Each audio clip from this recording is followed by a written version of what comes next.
আজকে একটু রাজকীয়ভাবে একটুখানি ব্রেকফাস্ট করলাম, বেশি রাজকীয় কিছুই না। ব্যাপারটা আমি চিয়া সিডস খাই প্রতিদিন সকালে, এই রিসেন্টলি 1 সপ্তাহ আগে চালু করলাম।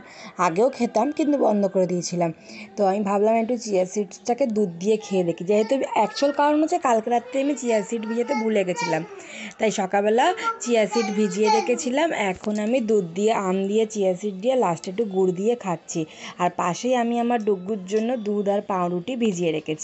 তো প্রথমবার আমি এটা ট্রাই করব। আমি অনেককেই দেখেছি এরমভাবে এর মধ্যে কলা দিতে, অ্যাপেল দিতে, কিন্তু এখন আমার কাছে শুধুমাত্র আমার কাছে শুধুমাত্র এখন আমটাই অ্যাভেলেবেল ছিল, তাই জন্য আমি আম দিয়ে খাচ্ছি। আর উপর থেকে একটু আম দিয়েছিলাম, কিন্তু কোনো লাভ হয়নি, ডুবে গেছিলো।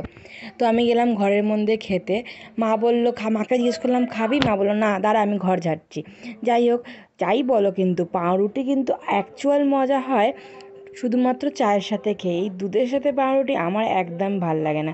যাই হোক, 2টো পাউরুটি ছিল, সেরকমভাবে শেষ করলাম। আমি আর এখানে দুধ দিয়ে চিয়া সিডসটা খাচ্ছি, বেশ ভালোই লেগেছে।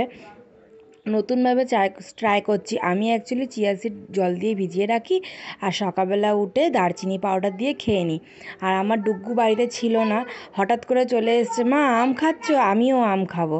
তো যাই হোক, 2-3টে আম আমার মা ওকে খাওয়ালো, কিন্তু লাস্ট অবধি পুরো আমটাও খাইনি। আমার মাকেও আমি বললাম, মা তুমি কি খাবে আম? মা বললো না, দাঁড়া আমি একটু পরে খাবো। তো অনেকবারই আমি মাকে জোর জবরদস্তি করলাম, মা একটা আম তুমিও খাও।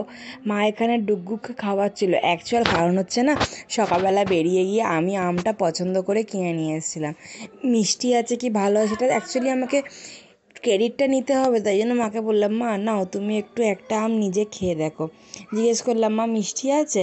মা বলছে হ্যাঁ। তারপরে মা হাসছে কেন জানো? মাকে বললাম, মা যেন আমটা না আমি বানিয়েছিলাম। মা বলছে কেন, গালাগালি তুই শুনবি?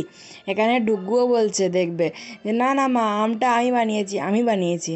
তো বন্ধুরা, এটাই ছিল আজকে একটা ছোট্ট ব্লগ। আমার কাছে এখন কোনো ব্লগ করার মতন কিচ্ছু হয় না, কেন কি আমি বাড়িতে এখন একাই থেকে থাকি, বেশিরভাগ সময়তে আগরপাড়াতে আমি একা থাকি। একা আমি কি ব্লগ করবো কিছু বুঝতে পারি না।